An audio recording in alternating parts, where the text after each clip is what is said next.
Hindi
na masakit tunay.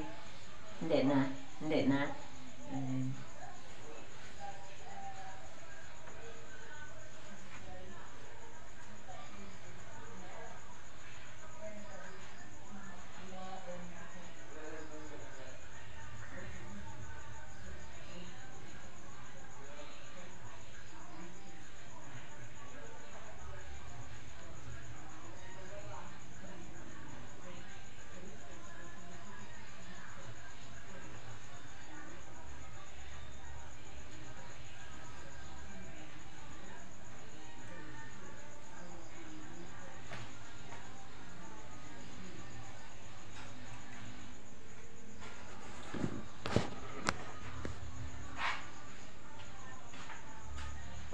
Gusto mo kumain?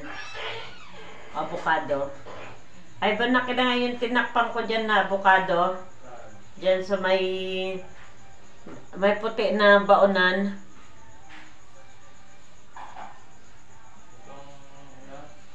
Oo, nakalagay dyan na pinainit ko yan eh.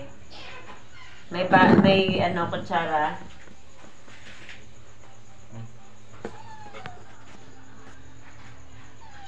Yan na.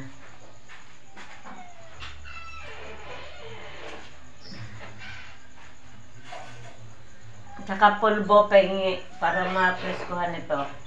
Doon sa may tabi ng computer.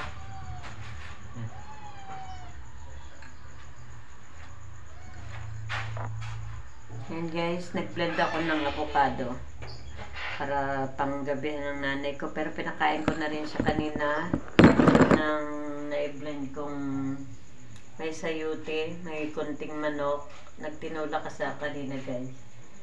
At tilagyan ko kunting kanin. Ayan. Ayan na.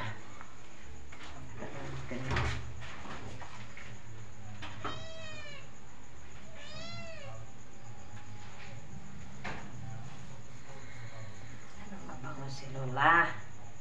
Lola gising. Bagong tahi ko yan. Nilagyan ko na naman ng andito ng alam niyo pa noon guys, nung bata ko, bitunis yan. ang nanay ko nagkawalay kami dahil sa namatay ng maaga ang tatay ko, kaya babasa yung ano mo dyan sa uncle ko na sundalo. So yan, at alam niyo ba, kapag ako naalala ko ang nanay ko, tundok mo yung tubig, huwag ka nag-i-stack na ng tubig dyan, nababasa o. Dahil sa bata pa ko, 6 years old, mawalay na ako sa kanila. Yan, ngayon, kami ang magkasama, kami ang pinagsama ng Diyos. Dahil noon, uhaw ako sa pagmamahal ng nanay ko. Kaya, siguro ngayon, sinubukan ako ng Diyos kung talagang mahal ko pa siya. Mahal ko talaga ang nanay ko guys, kasi alam mo ba, siya lang nagbigay ng buhay sa amin, sa atin. Kahit anong hirap na naranasan sa aking ama, ngayon na ay Avocado naging to, matiisin siyang ina. Bakit? At proud ako sa kanya. Ayaw mo? Dahil Ayaw mo, Nay? kahit papaano, Ha? naging maayos Ayaw mo? siyang magulang. Ayaw mo? Ito, konti lang. Sarap. Hali, ikaw mo. Sarap yan. Ha?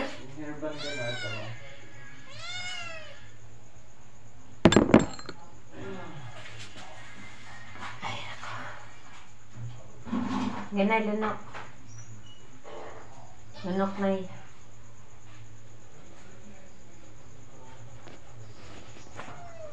Ayan guys. Ang nanay ko at ang ate ko nag-flight kaninang hapon, 3 p.m. galing Occidental Mindoro. At dahil siya ay ooperahan dito sa Maynila. Ooperahan sa bato sa gallbladder. Yan, ang nanay ko naman, ito siya. Yan, bigla siyang stroke. Buti lang ngayon nasa saulian na. Kaya pinapakain ko siya guys ng na-blend na avocado. Lahat na i-blend ang pinapakain ko sa kanya kasi minsan naubos siya bigla, baka mabulunan kaya ito. Bisa mo na eh. Lunok na. Para painumin kita nun Gatorade yung kulay blue. Para masaulian yung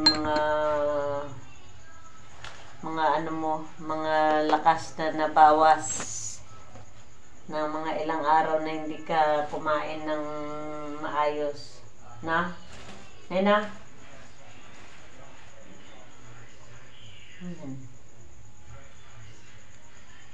Kaya abang pinapakain, hilot-hilot kunti.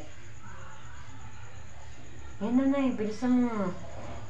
Mga nakikita nila sa YouTube oh.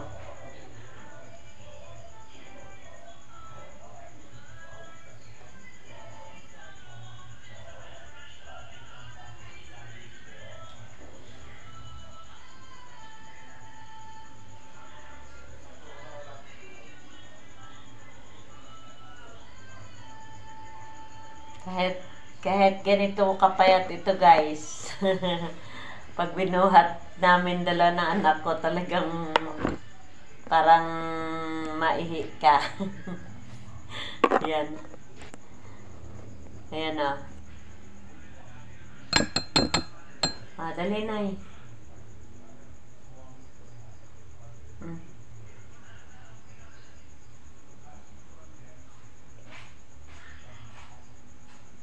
Hindi mo kasi nilulunok eh. Lunokin mo kaya mo na.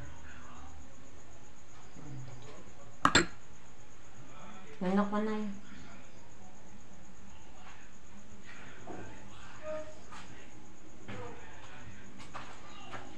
Lunokin mo na.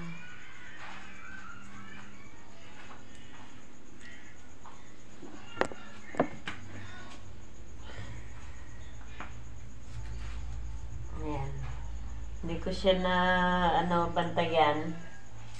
Alam niyo naman yung ganito kailangan bantayan natin, bantayin itong ganito kasi pag wala kami nagpapaambon o naglalakad sa labas, buti na lang hindi na buwal doon. Kaya yan, kung may mga alaga kayong mga may edad na guys, lola, lolo o nanay, huwag niyong pabayaan na siya lang mag-isa palagi. Ayan, kaya na-stay at home ako. Hindi na muna ako nagmamanage doon dahil sa bahay na ate ko dahil patapos na lang rin naman, may kunting ayusin na lang.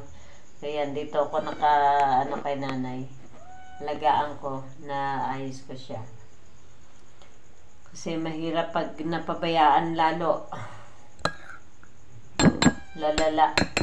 Lumalala ang karamdaman.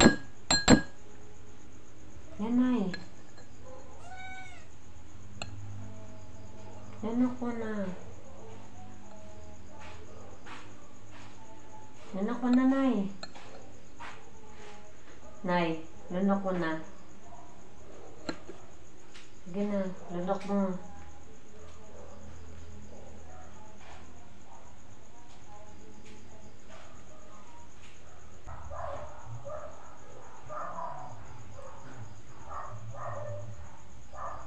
Ayan.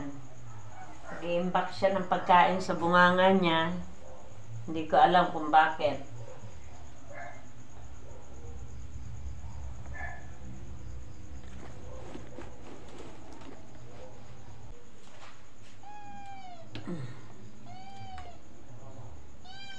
Ayan, painumin ko siya ng Gatorade para bumalik yung lakas niya.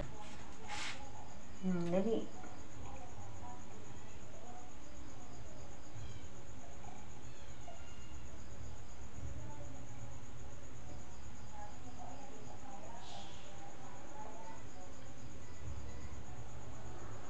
Lunok. Ah.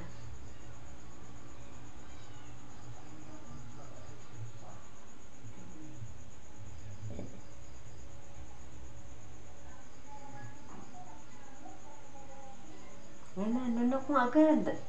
Huwag mo ililis yung ulo mo. Huwag mo ililis, Nay. Sige, lunok. Nalunok mo na? Ha? Ito.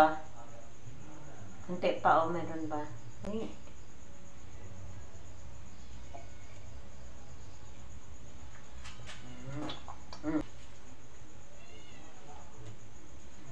Ayan na dito. Iba naman yan.